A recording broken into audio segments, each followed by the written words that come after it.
Hi, everybody.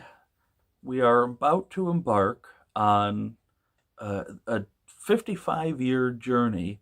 It's really a lot more than that, but it's 55 years of recorded output from a guy who I first heard a long time ago. I got a hit CD probably 15, 16 years ago, maybe, just for a couple of songs. And then, boy, out of nowhere, a couple of years ago, it just clicked with me. And uh, the curse is real when it comes to collecting, and so I had sort of the middle classic output all on vinyl record. Well, now, uh, a couple of years later, I have everything from the debut to the most recent record put out last year. I'm talking about the legend, the icon, the folk/folk rock hero, the favorite son of Orillia, Ontario, Gordon Lightfoot. Gord's music has such a universal appeal, and being from the Midwest, from Michigan, bordering Ontario, um, having Canadian family. My dad is from Scarborough, Ontario, one of the eastern suburbs of Toronto. Um, the the music, our Michigan and Ontario in many ways lead sort of a similar parallel existence. Not quite the same, obviously, the United States, Canada, but it's very similar.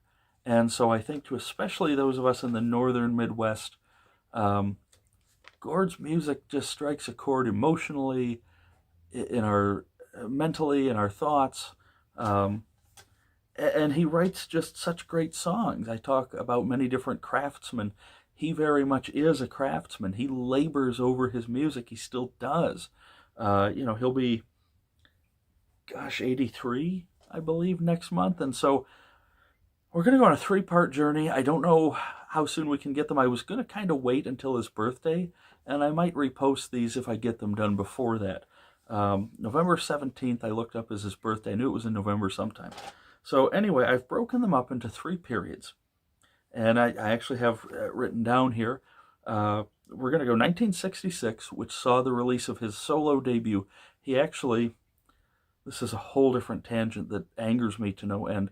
There is an album called The Two Tones, um, recorded, I forget at the cafe, but it's from 1962. It was really sort of Gord's first record.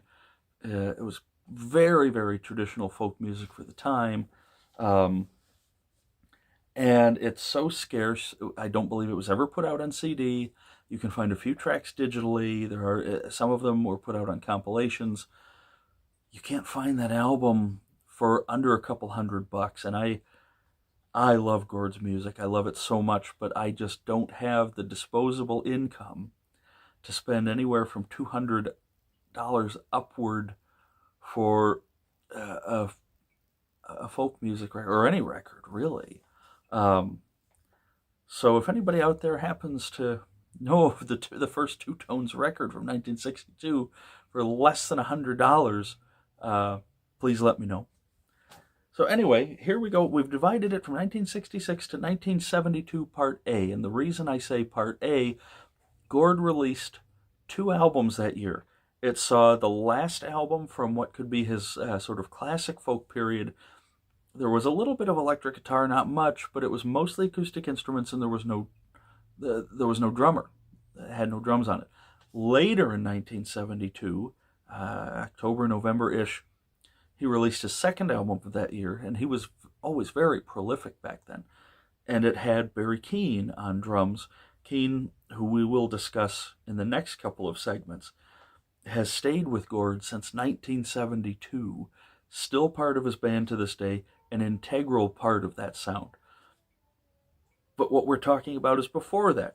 Gord was really a folk, almost a folk purist. He started out that way. Um, so we're going to rank there are 8 albums released between 1966 and the first half of 1972. And I want to preface this, and I probably will the next couple videos as well. Um, I can pull any of these albums off the shelf, listen to them from start to finish and be completely satisfied.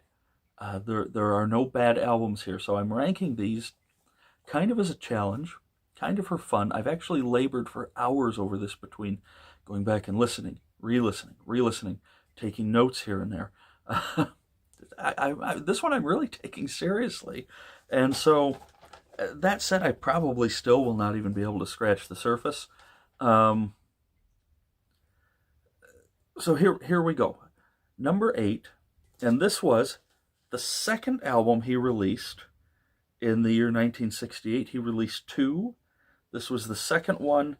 So if you know his chronology, you already know that I'm talking about Back Here on Earth. It's a very, you talk about a 60s album cover. But it's a solid album. I think at this point, this was his 4th album in 4 years. It was the second one that year. I almost get the feeling it's not going through the motions. None of his albums were. But I get the feeling that the ideas were not flowing as quickly and perhaps not as prolifically. So this one has a country-ish feel to it. It was recorded in Tennessee in September 1968, came out late that year. It has some great songs on it, though. The Circle is Small is absolutely one of my favorites. Cold Hands from New York, Affair on 8th Avenue. You know, a lot of people don't realize that in the early to mid-60s, before his first album came out, he was living in New York for a while. Long Thin Dawn. So there's nothing fancy here, nothing particularly sticks out, but there are no stinkers either. And that's honestly some of his albums where, you know, even going through the motions for him, boy, would be, you know, top 10% for a lot of other artists. So coming in from the first period, 66 to 72, part A, at number 8 is Back Here on Earth. Again, good album. I've listened to it several times straight through. It's a lot of fun. Coming in at number 7, lucky number 7. This was, let's see, 1971, 71. And again, so if you all know the chronology, you know where I'm going with this. And so we have, and it still has the original shrink wrap on it. So I try to keep that on if I find them, and I just think it's kind of neat.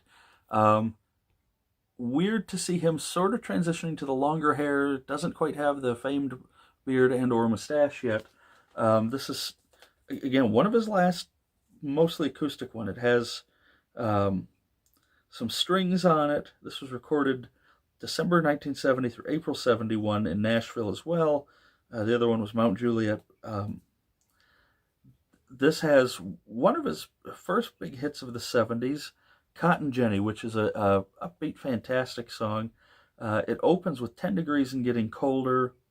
One of the most Canadian-sounding song titles I've ever heard. Love and Maple Syrup. You have to listen to it. It's actually a really nice song. Cabaret I really like on here. So yeah, it's a maybe a bit more lush than what he had been doing to that point. Again, here's another one, and I'm gonna say this about pretty much all of these. I've listened to it I don't know how many times over the years. Summer Side of Life, 1971, just a very good, solid album. No bad songs on here. Don't dislike any of them. Really good album. Number 6, and this was the first one from 1968. So keep in mind, everything from 66 to 69 was on United Artists, and I have to tell you, they have milked that relationship to this day. I don't know how many supposed greatest hits, sorry to be a dad and use quote marks, but I am. I don't know how many supposed hits and or best ofs they've put out over the years. could label in a number in the dozens at this point. Um, he recorded 4 studio albums and 1 live album. They've put out the complete United Artists collection on CD, on 2 CDs, 4 of the albums. Um, and when Gord left, he didn't get hardly a penny from these. So, take it for what you will. That he would end up, and this is something we'll talk about later. He would end up going on to re-record some of these. So this one actually kind of makes a fool out of me, only because on some of the songs on here, not every song, there is a drummer. But he did not have a permanent drummer in his band at the time. That was Barry Keane later. Did She Mention My Name? From 1968. I really like this one. It actually has a song on it called Black Day in July, which was written about the Detroit riots of the previous year. For anybody who knows their history, especially here in Michigan, there were some ferocious, very destructive riots that went on, basically burned the Motor City to the ground. It was very dangerous for not only the people that lived there, but the people that visited. It was kind of the beginning of a very long, dark period. And so Black Day in July sort of foreshadowed the next 40 plus years for the Motor City. But aside from that, very beautiful ballad. I think a lot of people know. Pussy Willow's Cattails is on here. Boss Man I really like. The title track closes Did She Mention My Name? The opener, Wherefore and Why. He was so literate. Gord's music was really poetry, and not just the lyrics, but then even the song titles. So this one was put together sort of in Toronto. Really like this one. Again, the first one from 1968, a lot less hippie looking. Did She Mention My Name? So that is number 6. Excuse me, it's kind of a pain to have to go back and put these all on again afterwards, all the record sleeves. All right, number 5, and this could be higher, and with some of you it may be, and please feel free to let me know, disagree. This one I found, last year, the year before, at a used CD store that took in some records. I can't believe I found a VG Plus copy of Gordon Lightfoot's Sunday Concert. And a lot of the rankings I've done don't include live albums. There may be honorable mentions. They're mentioned afterwards. I'm adding the live albums into Gord's discography, as well as 2 particular hits collections, because there are only 2 particular hits collections that are official, authorized as part of the standard studio discography, and 2 live albums. That's it. Gord has only ever put out 2 live albums. I know there are some DVDs. Just so you know, Shady Lady Mocha Java Blend Coffee from Magnum. Life is Too Short for Bad Coffee. So anyway, I found this $2.99. They clearly didn't know what they had. Gordon Lightfoot Sunday Concert. He had performed at Massey Hall many times, and he's performed there dozens and dozens since. Massey Hall in Toronto, I've never been to it. It's a bucket list venue. If I could see Gord there, that would be amazing. But to see some great music there, it's one of the premier concert halls, not just in Canada, not just North America, the world. Gord is like their adopted son. So anyway, this had some new songs, a couple of new songs, some old songs, a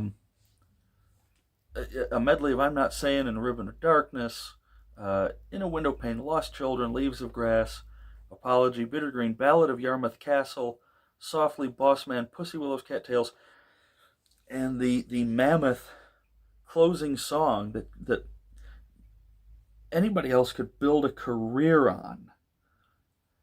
It closes with a 6-minute, 50-second version of Canadian Railroad Trilogy, which he wrote for, I believe, the 150th anniversary of Canada.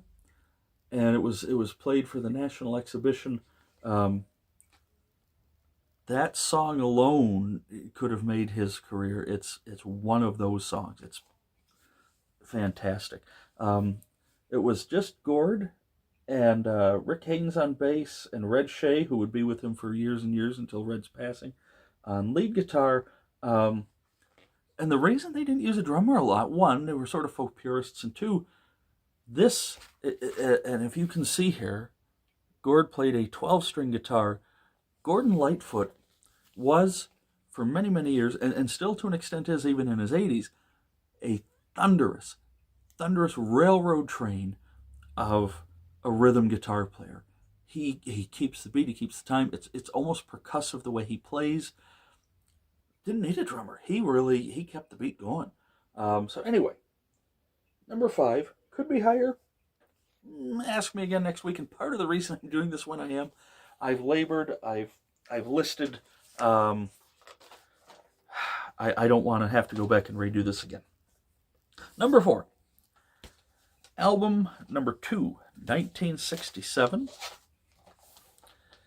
And again, this is another album. It features a re-record. The title track was originally recorded on his first record, The Way I Feel. I love this album a lot. Walls, If You've Got It, Softly Crossroads, A Minor Ballad, Go Go Round, Rosanna, Home from the Forest, I'll Be Alright. The title track closes side 2. Songs 4 and 5 on side 2. A 1-2 punch of, well, not really a punch, but an education on how to write great songs. Song for a Winter's Night, which, again, is very Canadian feeling, but also very Michigan feeling, believe me. We get the same sort of cold in winter they do, and so you play that, you go, oh my word, yeah, he nailed it. And then Canadian Railroad Trilogy. So again, songs that you could build a whole career on. And it's unfair the guy was only in his 20s here. And I think some of these songs have been stockpiled for a while. And my word, we just keep getting better and better. And again, we're not even hitting his necessarily his golden era yet, which is crazy. So we're on to number 3. 1970, Gordon leaves United Artists. He goes to Reprise Records. He keeps the core of himself, Red Shea, and Rick Haynes. And there are some string arrangements on here. This album went through 3 covers and 2 album titles. And a lot of you would probably put this as the number 1 album from this time period. It's number 3 for me. But if you were to argue with me that it's 2 or 1, I would completely get it. So, if you could read my mind, this is a 3rd pressing of it because it was originally entitled Sit Down Young Stranger, which was a protest song of sorts because during the Vietnam War, a lot of Americans ran to Canada to avoid the draft. Conscientious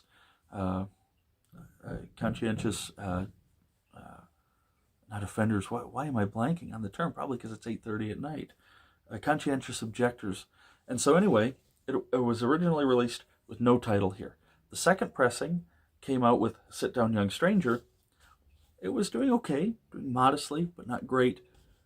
The record company released If You Could Read My Mind as a single, and it has remained one of Gord's greatest hits and most beloved songs ever since. They retitled it, repackaged it, new name, blew up. Started making his career not just in Canada and the northern part of America, but all over the world. So, Minstrel of the Dawn, real interesting one here. Me and Bobby McGee, he covers Chris Christopherson on here, and Ry Cooder arranged it and played bottleneck guitar on it. Approaching Lavender, Randy Newman arranged the strings on this. Saturday Close, auto harp featuring John Sebastian. Cobwebs and Dust had Van Dyke Parks on harmonium and Ry Cooder on mandolin. Again, Sit Down Young Stranger. Just so many great, every song on here. You just listen to Hope. Again, he was just over 30 years old. Starting to hit his songwriting prime here. Just a stellar album. Again, whether you buy it under the previous title or this one, doesn't matter. It's not like they remixed the album or anything. Well worth having. If you're going to get into Gord, this is one of the albums you definitely start with. I don't know if it's number one. I started with a hits collection, and that tends to give you an idea of where to go. But definitely one of the first albums you should pick up. Sit Down Young Stranger / If You Could Read My Mind. Now, number two. This was hard. This was like pulling teeth, and I can now say that since some of you may know, if you follow me on social media, I had a tooth pulled, and I feel like I talk a little different, and I might sound just a little different, and I enunciate a little different. This was like pulling teeth. I would almost rather have that tooth pulled again than decide 2 and 1 here.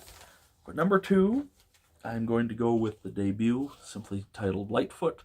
This was recorded December 1964. It was not released until early 1966, so he had to sit on it for over a year.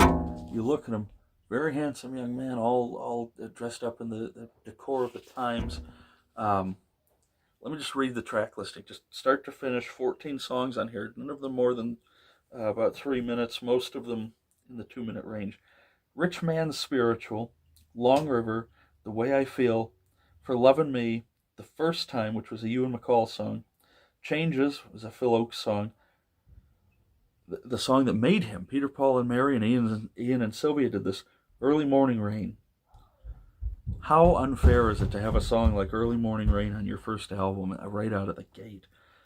Steel Rail Blues, 16 Miles, I'm Not Saying, Pride of Man, Ribbon of Darkness, another one. Oh my word, just how do these great songs all come from such a young guy on a debut album? Oh Linda and Peaceful Waters. Now, For Lovin' Me, Lightfoot has since decried he won't perform it. It was written, he said, very spitefully. He was not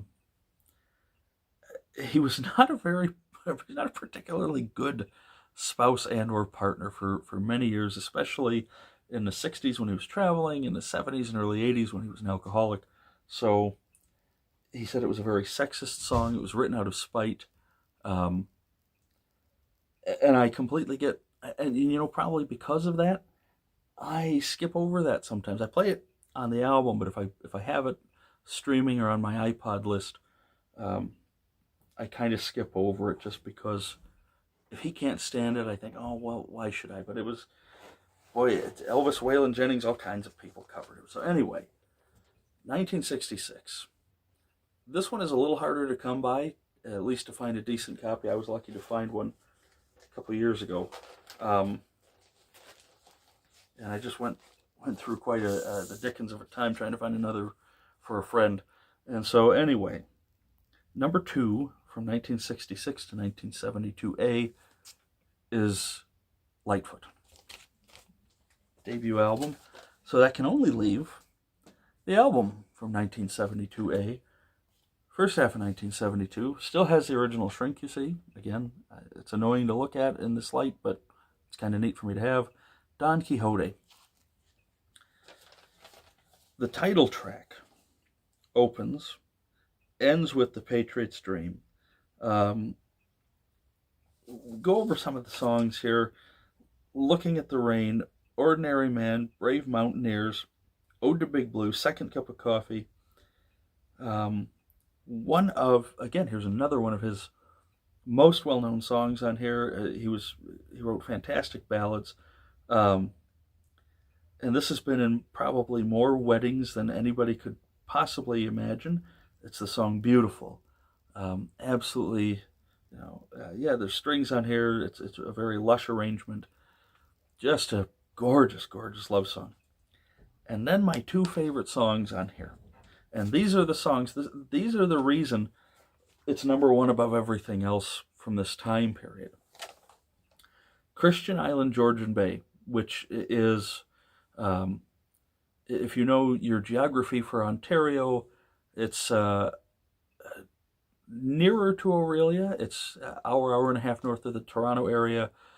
One of the most beautiful landscapes in the middle of Ontario, the province of Ontario. And Christian Island is there. It's a boating song. It's a romantic song. It's It's a song dedicated to God's beauty and nature. It's a love song. It's everything all thrown into one. Um, and then the rollicking Alberta Bound. Also, from a previous album, Ry Cooder makes an appearance on here playing the mandolin on that song. Um, it's been covered by the Good Brothers. It's kind of become an anthem for a lot of Canadian folk Americana bands. Uh, in an interview, I don't remember, 2014, 15, 16, somewhere in there in the middle teens, um, Gord was being interviewed at, surprise, Massey Hall, and somebody asked him about, why do you write so much about Canada? And he said, because I love this country. I love being Canadian. I love living here. I love the landscape. Um, and so he writes so many songs. You know, it's no different than somebody proud to be an American. And you write songs about the West or the South, or, you know, the gorgeous Eastern Seaboard, whatever it is. So he, more than probably any other famous songwriter, writes about Canada, but in a way that everybody from the world is almost Canadian when you're listening to these songs. It's so tranquil, it's so peaceful. Love them. So number one from 1966 to 72A is Don Quixote.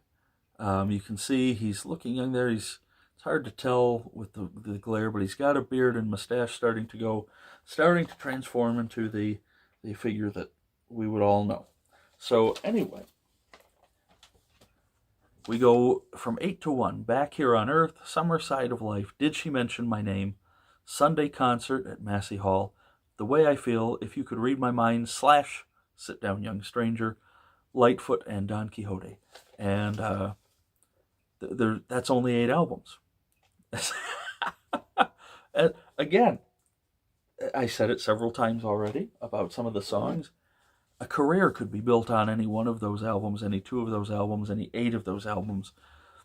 But there are, I believe, 16 more albums to go.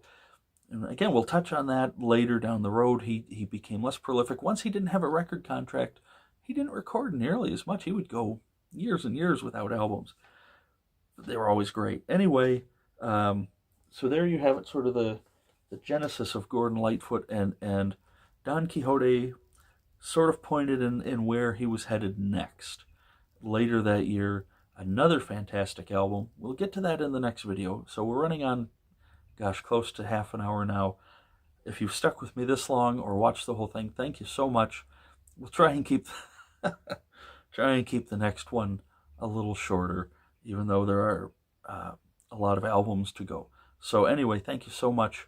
Gordon Lightfoot, 1966 to 1972A.